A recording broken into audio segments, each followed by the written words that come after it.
Eu quero saudar a amada igreja com a paz do Senhor.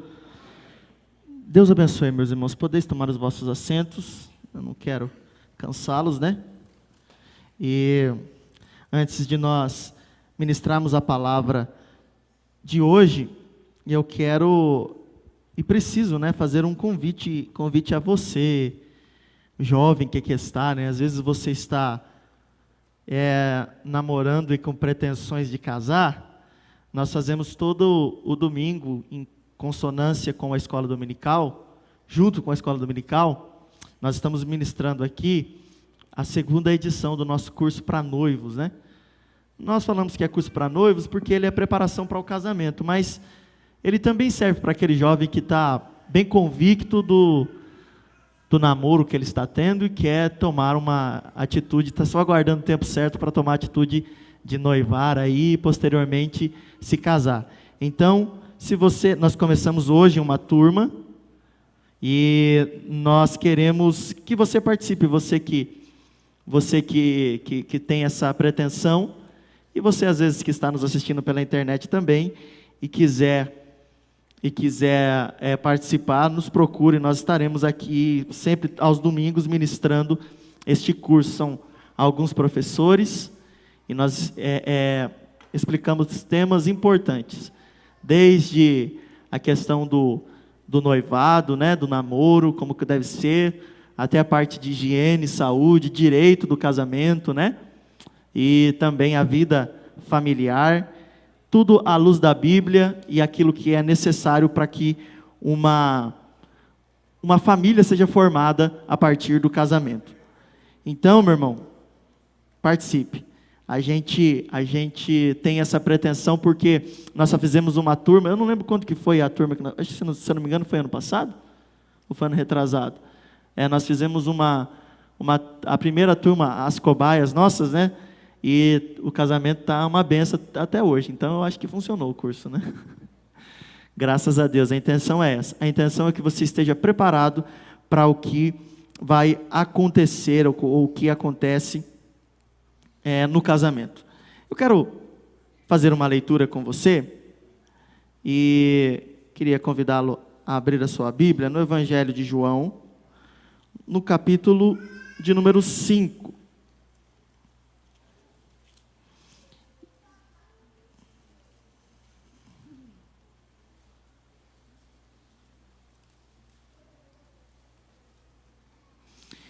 Capítulo 5 e versículo 17, vai ter uma passagem bem interessante. Diz assim a palavra de Deus: Jesus lhes disse: meu Pai trabalha até agora, e eu trabalho também.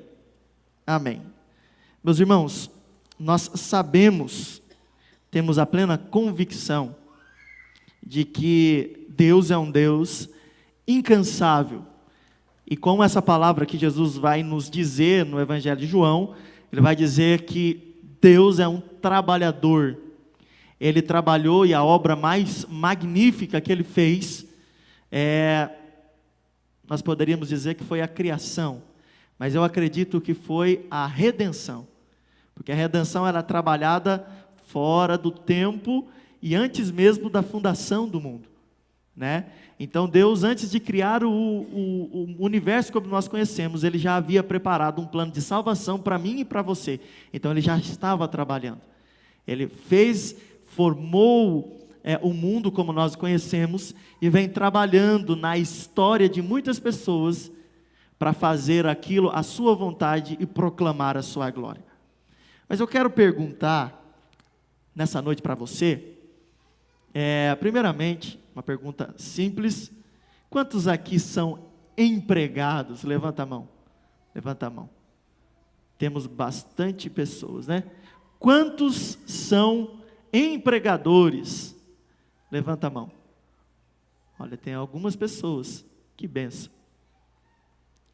Nós sabemos que a instituição do trabalho foi feita por Deus. E o trabalho, antes que ele pudesse ser aquilo de desgastante que nós temos hoje, né, Mateus? a gente fica cansado, precisa de férias, precisa de descanso remunerado.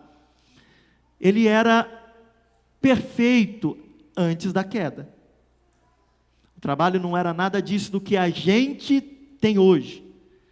Nós éramos muito mais produtivos, não pela nossa própria capacidade, mas pelo que o ambiente proporcionava para a gente.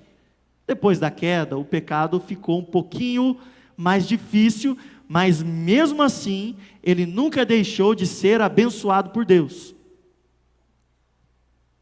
Só que tudo que Deus faz, irmão, depois da queda, ele tem a normatização que Deus dá. Deus vai colocar regras para que o homem não desobedeça. Por quê? Porque o pecado faz a gente pegar o que é bom e transformar em ruim. Antes da queda, a gente não precisava de regra para trabalhar, não precisava de regra para relacionar com a nossa esposa, com o nosso esposo, não precisava de Deus mostrar para a gente, porque a gente não tinha pecado, e em não tendo pecado, não havia desobediência, e não havendo desobediência, a gente seguia conforme a vontade de Deus, que é perfeita, é boa e agradável para nós. Depois do pecado, a gente começa a desobediência, e começa a fazer mal através do trabalho, depois do pecado, de tudo que a gente faz. Tudo que a gente coloca a mão, vira, se Jesus não estiver na nossa vida, apodrece por causa do pecado. É como a história, acho que é o rei Midas, é o rei Midas que tocava e virava ouro, você lembra disso? O rei Midas é uma fábula, né? Uma lenda, em que ele foi abençoado com o poder de que tudo que ele tocava virava ouro.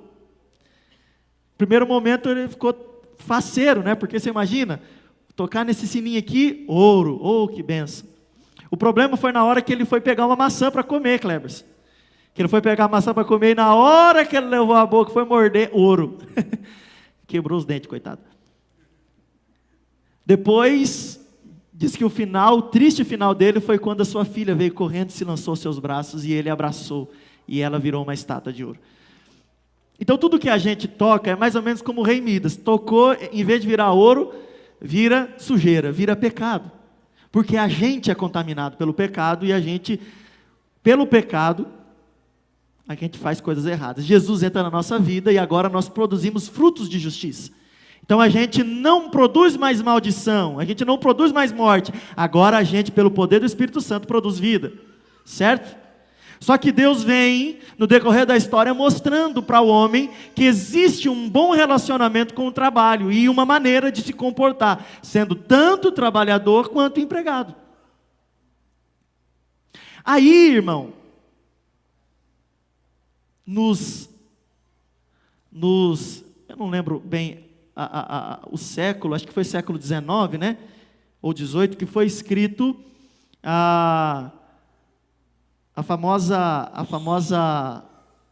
famoso livro Capital, né? E ele veio tentar desconstruir a relação que a gente conhecia de trabalho. Por quê?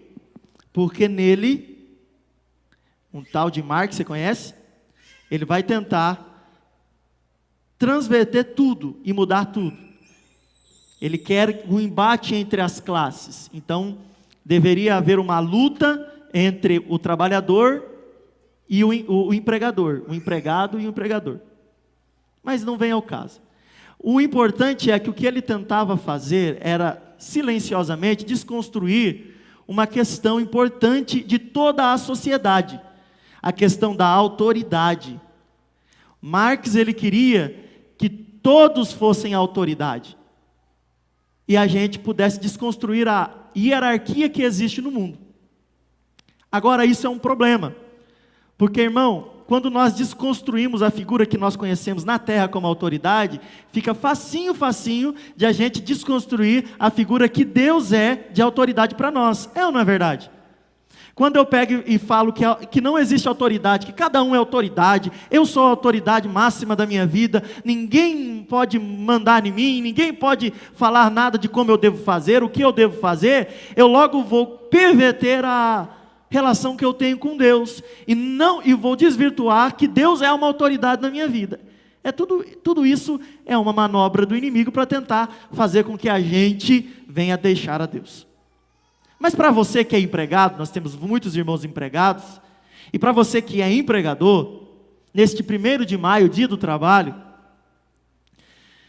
nós temos algumas regras como cristãos. Regras, irmãos, que vêm sendo negligenciadas por nós, por falta de conhecimento. O profeta Oséias vai dizer que o povo perecia por falta de conhecimento. E nós estamos no mesmo caminho. Nós estamos pecando por não conhecer. E tem muitos que pecam, não por não conhecer, mas por relativizar o que conhece. Por exemplo, a pessoa olha para esse copo de água e fala assim: eu acho que não tem água aqui, tem vinagre. Ele vai relativizar aquilo que é uma verdade. Mas é água. Ah, não, eu acho que é vinagre. É água, não, é vinagre. Enquanto não provarem, eles vão ficar nesse choque, nesse embate. Porque muitas pessoas querem perverter a verdade. Então tem esse problema na sociedade que nós vivemos. Eu não quero obrigar você a fazer nada. Eu só quero despertar você para uma coisa que nós estamos fazendo por falta de conhecimento. E eu quero ler com você uma palavra, um trecho da Bíblia. Lá em 1 Pedro. 1 Pedro, no capítulo de número 2, e versículo de número 11 a seguir. Não é uma leitura um pouco extensa, mas eu quero que você entenda o que vai acontecer aqui, o que Pedro está tentando dizer. Quando Pedro está escrevendo isso aqui, irmãos, ele está escrevendo numa sociedade muito diferente da nossa. Uma sociedade ainda que havia escravidão. Não era uma sociedade como nós temos hoje. Muitas vezes as pessoas não trabalhavam 8 horas por dia, as pessoas não tinham o descanso remunerado, não tinham direito a férias, era muito diferente, era muito pior do que é hoje. E olha o que Pedro vai dizer, e eu quero que todos nós sejamos sinceros aqui. Quantos creem aqui que a Bíblia é a palavra de Deus? Levanta a mão.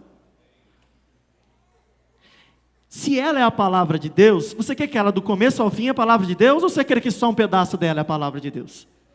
Se você crê que ela do começo ao fim é a palavra de Deus, então nós não podemos tirar nada do que tem.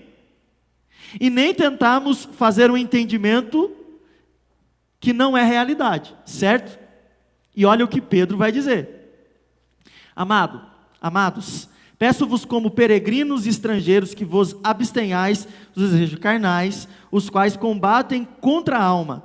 O vosso procedimento entre aos gentios seja correto, para que naquilo em que falam mal de vós, como de malfeitores, observando as vossas boas obras, glorifiquem a Deus no dia da visitação. Sujeitar-vos a alguma autoridade, por causa do Senhor, que era o rei como soberano. Tá certo? É assim que está escrito na Bíblia, né? Sujeitai-vos a algumas autoridades. A toda autoridade.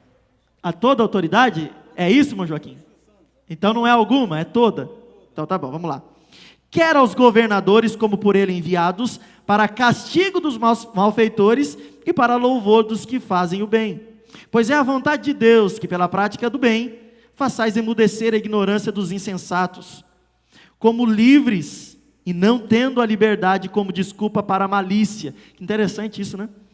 Mas vivendo como servos de Deus, honrai a todos, amai os irmãos, temei a Deus, honrai o rei. Versículo 18, vós, servos, sujeitai-vos com todo temor aos vossos senhores, somente aos bons e amáveis, nunca aos maus. É isso que está escrito, né?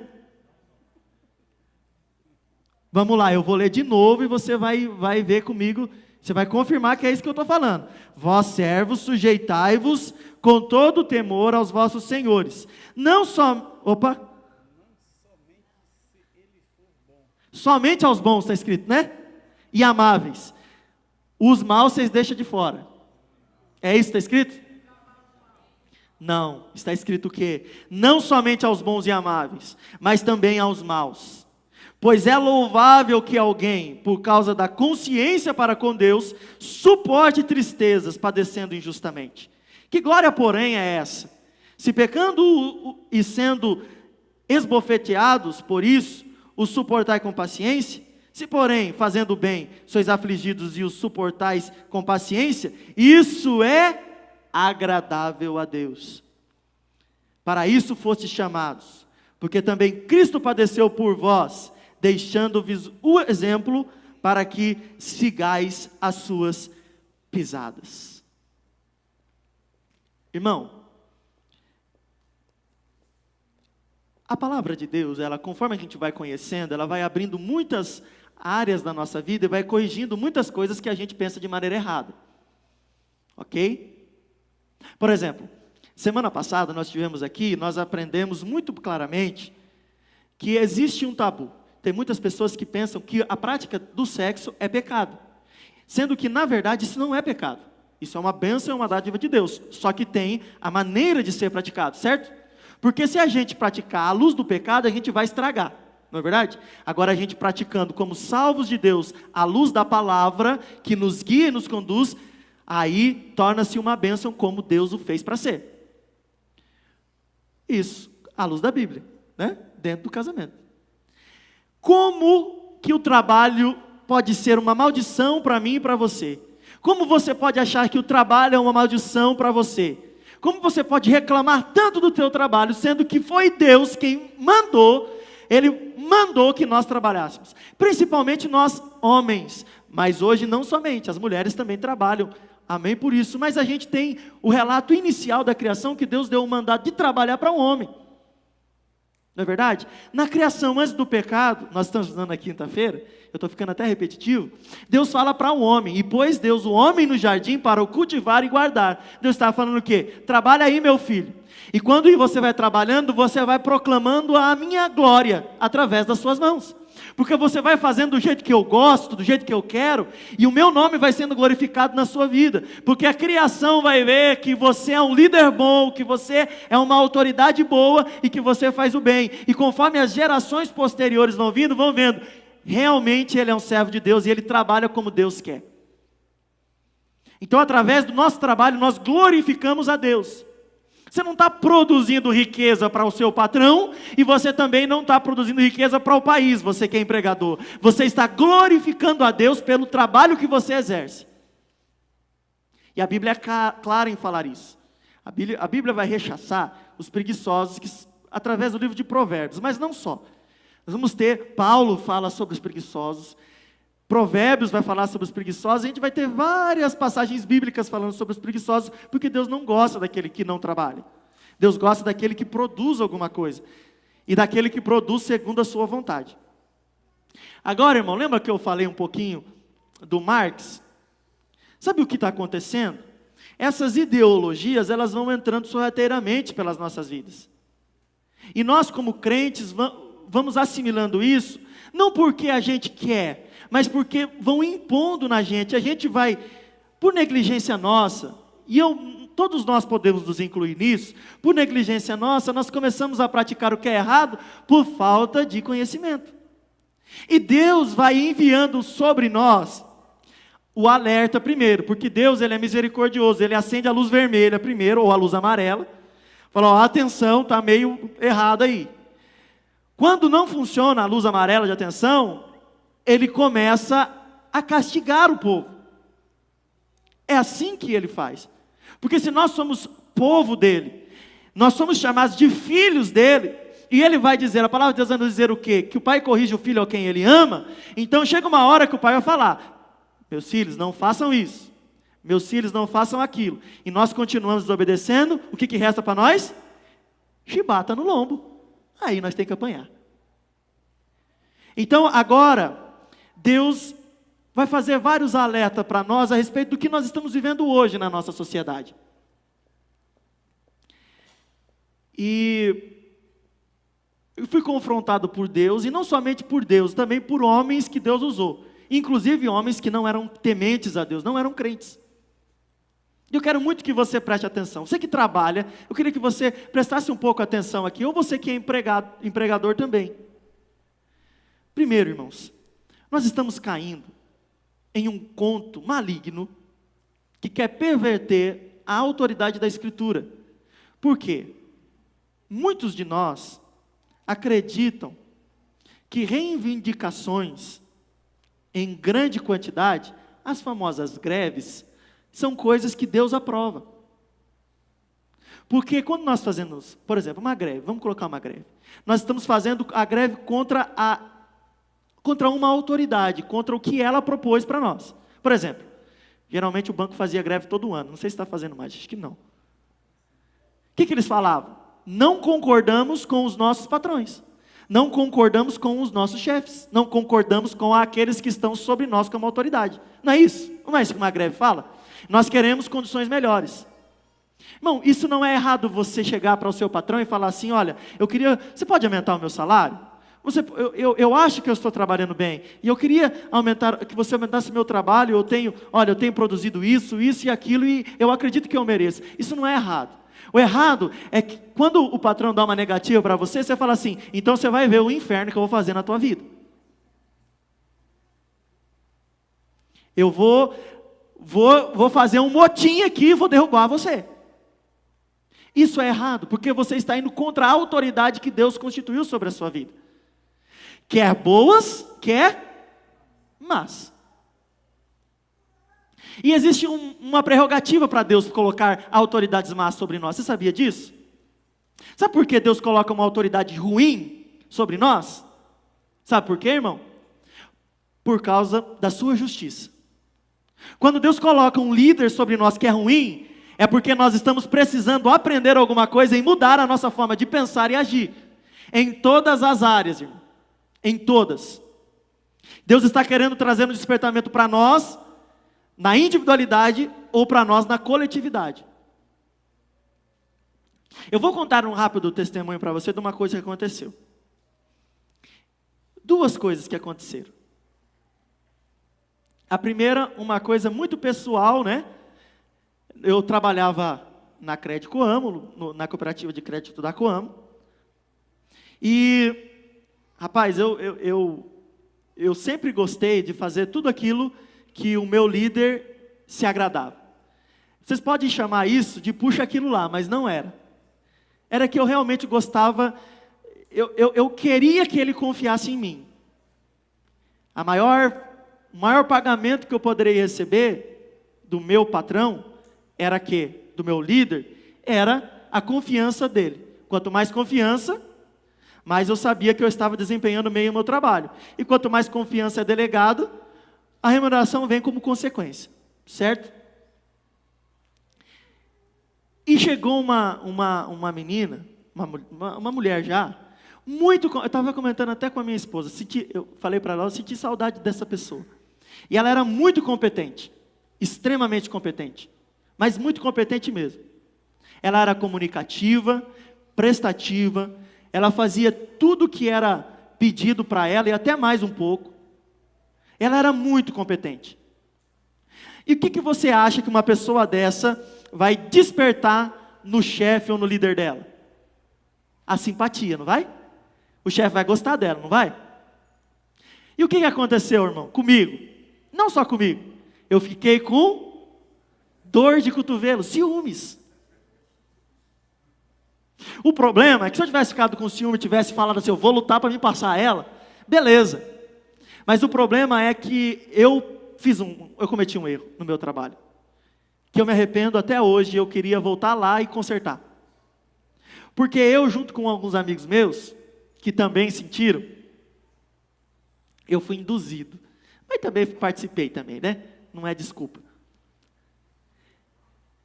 Eles começaram a confabular contra o nosso líder e contra a mulher. E chegou isso nos supervisores nossos, na época que eram os nossos superiores.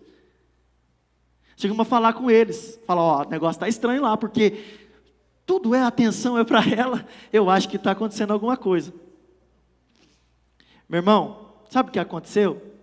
Nós pensávamos que alguma coisa ia acontecer com a mulher. Você sabia que o feitiço virou contra o feiticeiro?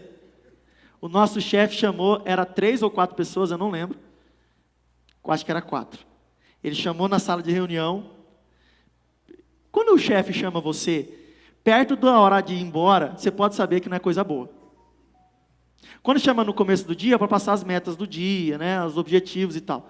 Agora, quando chama no final do dia, meu irmão, não espera coisa boa não, que não vem. E era bem perto do horário de sair. Ele chamou, a gente foi, né, conversar na inocência, mas ele descascou tanta gente. Eu fiquei tão envergonhado. Me deu, olha, eu não lembro, mas me deu uma vontade de chorar. Eu acho que eu até chorei. Mas eu não lembro bem certo. Eu devo ter chorado. De vergonha, de raiva da minha atitude. Porque naquele momento, a minha mente começou a recapitular o que era certo, que eu estava fazendo errado. Porque ele começou a expor, falar assim, olha, é por causa disso, é por causa disso, é por causa daquilo que vocês fizeram foi errado. Ele foi confrontando a gente, e a minha alma, o meu espírito dentro de mim começou a falar, vai, bem feito. Quer ficar se envolvendo com essas coisas? Tomou uma invertida. E aquilo foi me amargurando. Resultado, o cabeça da revolução, aí o meu chefe ficou bravo, né? Ele foi revirar o passado. Não, aí, quem apronta, eu não tinha nada de ruim no meu passado, mas ele pegou esse camarada, e ele puxou a ficha dele e foi, quando ele puxou, mandaram ele embora.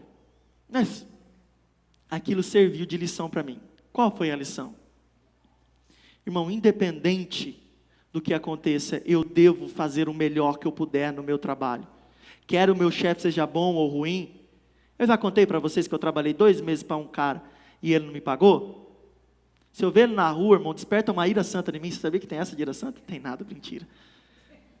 De vez em quando eu vejo ele andando, acho que ele tem um Uno. De vez em quando eu vejo ele andando na rua, mas rapaz, eu falo assim, Deus controla isso dentro de mim, que a vontade está com a pedra no carro.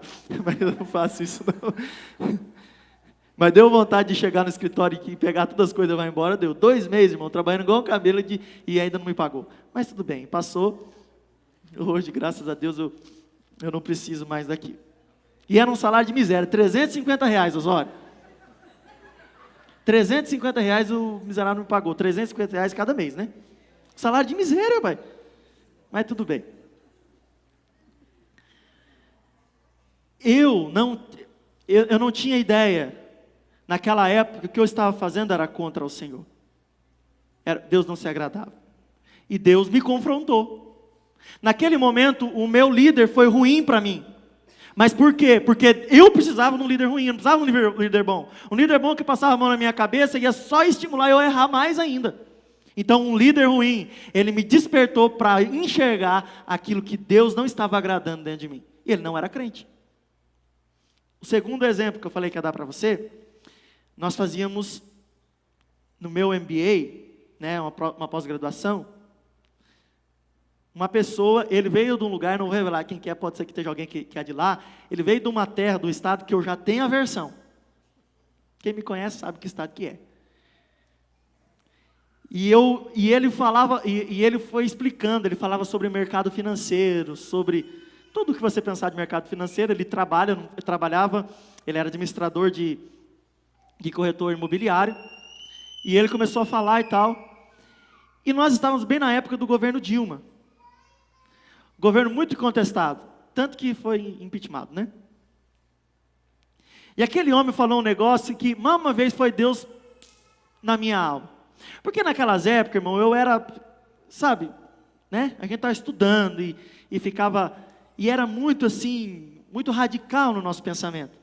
Aquele homem levantou e falou assim, olha, eu não concordo com o governo atual, mas eu não concordar com ele não é prerrogativa para eu falar mal daquela pessoa, ferir a imagem da pessoa.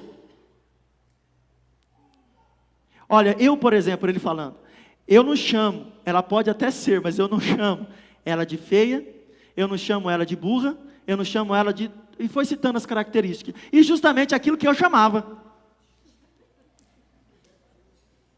Eu falava que a Dilma era feia, eu falava que a Dilma era burra, ignorante, tudo, eu falava isso tudo. Não, porque era o que todo mundo falava, era consenso.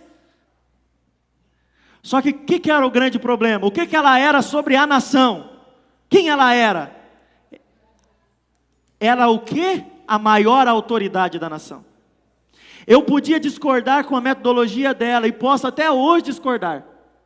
Eu posso, isso eu posso, porque eu tenho esse direito. Não tem? Nós temos o direito de discordar. Agora, humilhar a figura da pessoa em si, eu não posso. Porque, irmão, Deus não me permite fazer isso. Porque Deus vai mandar eu honrar a autoridade. E às vezes você está se remoendo aí no banco, pensando assim, o que esse pastor está falando? Eu estou falando o que a Bíblia está falando para mim falar, irmão. Esse dia do trabalho vem muito à tona para nós refletirmos de como nós nos posicionamos enquanto cidadãos do Brasil, cidadãos do estado do Paraná, cidadãos de Campo Mourão. Irmão, você não gosta de um líder que você tem, politicamente falando? Vota em outro. É essa a arma que você tem. A arma que você tem não é ficar difamando nas redes sociais, não é ficar reclamando, não é ficar falando, fazendo comprou contra. A arma que você tem é o voto. É isso que se chama democracia. Agora, você fica falando mal, difamando e atacando até às vezes a pessoa, sendo que a Bíblia, irmão, não sou eu que estou falando, a Bíblia está falando isso. Eu estou certo ou estou errado? Eu estou errado, irmão? O que eu li aqui foi o quê? Foi a história da carochinha? É a Bíblia, a palavra de Deus. O que eu quero te dizer é que hoje eu vou ser um pastor ruim para você, porque hoje você precisa que eu seja um pastor ruim para abrir a sua mente. Você pode discordar do seu patrão, você pode discordar do seu prefeito, você pode discordar do seu governador, você pode discordar do seu presidente. Agora, você não pode ofender a pessoa dele, porque ele, assim como eu e você, custamos o sangue de Jesus. Talvez a diferença é que ele não aceitou ainda, mas ele é filho, não é filho de Deus, é criatura de Deus, e Jesus morreu por causa dela também. Nós devemos honrá-la. Sabe por quê? Quando nós honramos, Deus abençoa a nossa vida. Quando nós honramos, Deus responde com honra para nós. Porque, irmão, se eu perverto essa ordem natural, eu perverto todas as outras. Se eu maltrato, difamo um rei, um governador, um presidente, não temos rei, né? Um presidente, alguém, daqui a pouco, eu estou colocando em xeque a autoridade que Deus é para mim. Isso você não está entendendo, que isso está entrando no seu subconsciente, está sendo implantado lá, com você colocando o relativismo do que é uma autoridade. Irmão, a autoridade é a autoridade. A autoridade quer dizer que ela está numa posição de liderança sobre nós. E a Bíblia vai dizer, submetei-vos, honrai a Ele, quer bom, quer mal. Sabe o que você deve fazer, irmão, pelo teu líder, quando ele é ruim? Ora por ele, pede para Deus abençoar, pede para Deus salvar ele, Deus vai salvar, porque Deus é bom, ou salva ou tira. Mas é Ele quem constitui a autoridade, e nós estamos esquecendo disso. Agora nós estamos numa democracia, certo? Deus coloca na nossa mão a chave para poder mudar a nossa história, que é o voto. Sabe o que eu faço? Eu vou pelo que os outros dizem, em vez de eu pesquisar. Vamos ver, irmão, nós temos eleições presidenciais nesse ano, de governadores, de deputados federais, estaduais, de senadores. Eu quero ver, irmão, quanto que você vai chegar, pelo menos na internet, em vez de ficar mandando bom dia no grupo da família, e pesquisar os candidatos que você tem. Para você votar, irmão, não seja tolo. Eu ia falar outra palavra. Não seja tolo. Pesquise, analise. O teu país está nas tuas mãos, você pode mudar. Mas agora você fica falando, mas é porque eu não gosto dele. Daí vota no pior. Vota no pior, Valquir. É igual aquele deputado, que vocês conhecem bem, que ele falava o slogan assim, pior que tá, não fica. Lembra? Deputado mais votado, acho que mais votado do Brasil, até hoje ou não? Teve algum que passou? Um palhaço, irmão. deputado mais votado do Brasil, levou trocentos junto com ele, que você nem sabe quem é. Às vezes os crentes lá, vamos votar no palhação, o palhação vai mudar a nossa nação. O palhaço nem sabia ler e escrever, irmão, para você ter uma ideia. E muita gente, muito crente votando. Se nós quisermos a mudança do nosso país, vote com consciência. O que você acredita por ser certo e melhor? Não era nem sobre política que eu ia falar, porque eu não sei porque eu estou falando sobre isso. Talvez é porque Deus está mandando, né? Por quê, irmão? Porque Deus nos colocou numa democracia. Se fosse uma monarquia, não tinha como tirar rei, irmão. Monarquia, rei manda. Não tem jeito. Mas nós estamos numa democracia. Nós só não sabemos como exercer. Nós somos massa de manobra porque nós não nos informamos, nós não nos lemos, nós não procuramos. E nós vamos viver sendo massa de manobra. Sabe por quê? Porque a gente vota naquele que promete alguma coisa de benefício pessoal, em vez de pensar no coletivo. Porque você esquece, se o Brasil inteiro for bem, você também cresce. Você pensa que você vai crescer sozinho? Irmão, se você ganhar R$100 hoje, de um político, você não consegue comprar nada no mercado, no sentido figurado. O que você compra? Alguém consegue fazer a compra do mês com R$100 aqui? Levanta a mão, eu quero aprender com você, irmão. A compra do mês inteiro com R$100?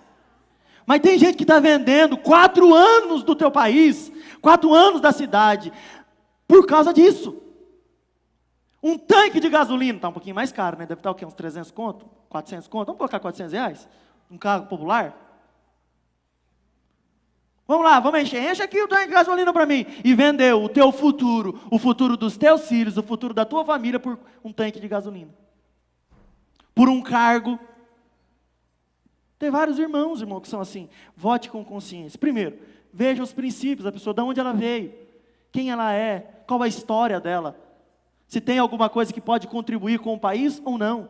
Se tiver, beleza, vamos para o segundo passo. O que ele propõe, quais as qualificações. E assim você vai vendo o histórico da pessoa, está tudo aí, irmão. Quem é candidato político tem que abrir a vida para a gente saber, e eles precisam fazer isso. Então a gente precisa pesquisar.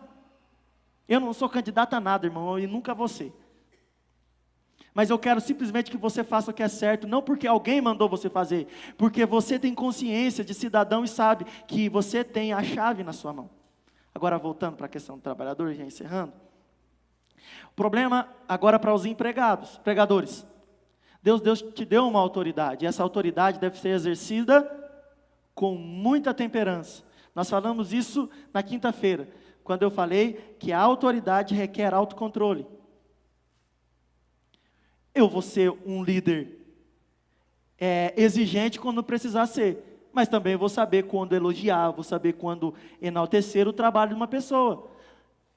Se uma pessoa merece receber um salário melhor, a gente vai discutir. Se tiver condições, vamos aumentar o salário. Se não tiver, vamos explicar. Não tem condições, nós estamos passando por uma instabilidade financeira, não tem como, mas a gente precisa.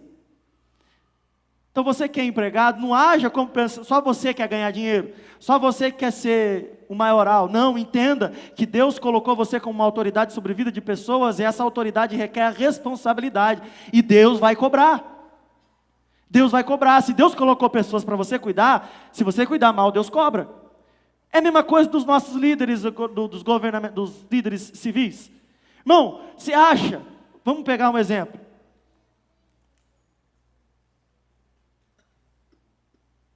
Fala um governo, que eu não vou entrar nesse mérito agora, fala um governo anterior. Como é que é o nome do que ficou a poupança? Collor. Fernando Collor. Eu acho que ele não vai ser candidato a presidente mais, né? Eu espero que não. Fernando Collor, irmão. Você acha que Deus vai passar a mão na cabeça desse homem? Só se ele se converter. Vai sentar no colo do peludo lá embaixo. Por quê, irmão? Quantas pessoas no Brasil ele prejudicou com o confisco das poupanças? Tem pessoas que se mataram por causa disso. A palavra de Deus vai dizer assim: pode até vir um escândalo, mas ai daquele por quem o escândalo vier. Ou seja, você fomentou o que é ruim, vai pagar, irmão. Se não pagar nessa vida, tem uma outra eternidade esperando. E espera, o Nanás está indo lá, com o tridente esperando você. E tem uns que vai, isso é figura de linguagem, tá? Não tem nesse negócio de tridente, nem de vermelho, nada, não. É só para descontrair. A única coisa que eu quero que você entenda é isso. Irmão, se a pessoa, se nós temos um mau líder, Deus permitiu que fosse o mal que governasse a gente, porque a gente está fazendo alguma coisa errada, e precisa corrigir.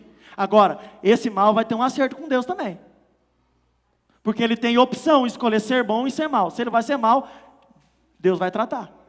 E não é a gente que tem que fazer a justiça, irmão, a justiça vem do alto, ela vem de onde não há sombra de variação, aonde realmente o que é justo é justo.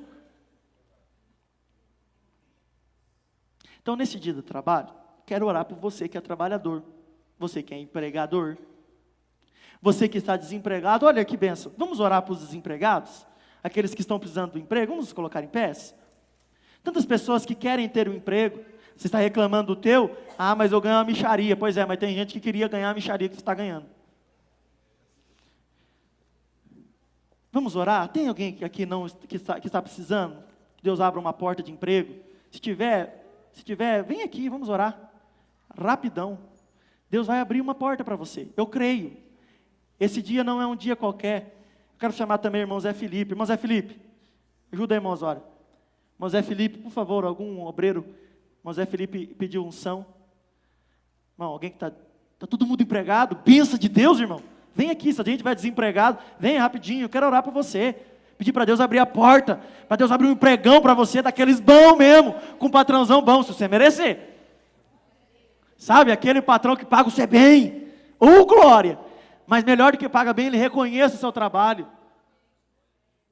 Uma coisa boa, Deus vai te ajudar, irmão, Deus vai fazer você vencer essa adversidade. Isso não é para que você seja humilhado, mas é para que Deus seja exaltado na sua vida. Nós temos algumas irmãs aqui que estão vindo. Não é vergonha você estar desempregado, sabia disso? Vergonha é você não procurar emprego, aí é vergonha, você precisando. Nós vamos orar e Deus vai abrir as portas para você. Quantos creem que Deus abre porta de emprego? Deus abriu para mim, irmão. Eu não tinha dinheiro quando era oferta missionária. Eu falava assim, Deus, me dá condição de ofertar. Eu não tinha vergonha, porque eu não tinha R$1 para dar de oferta. E Deus abriu portas de emprego para mim. E quando Ele abriu, eu nunca mais parei, nem de ofertar e nem de dizimar. Por quê, irmão? Porque Deus é fiel e Ele me ajudou, Ele me ajuda todos os dias. E enquanto eu estou sendo fiel a Ele, Ele está só fazendo a minha vida, ó. Tudo na minha vida vem dando certo, porque Ele está me vendo e Ele está cuidando de mim, e Ele vai cuidar de você também. Vamos orar? Senhor Deus, eu te agradeço. Te agradeço, meu Pai querido, por este culto, por essa noite, por tudo que o Senhor tem feito. Pai, que nós possamos ser autoridades melhores. E Pai, que nós possamos também ser liderados melhores. Pai, abra as portas do emprego nesse dia 1º de maio. Amanhã, dia 2 de maio.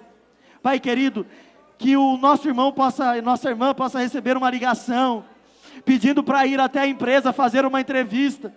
Meu Pai querido, que o Senhor possa abrir uma porta de emprego, que o Senhor, meu Pai querido, possa abrir não uma só, mas a melhor porta de emprego. Eu creio no que o Senhor pode fazer. Pai querido, abençoe o irmão Zé Felipe.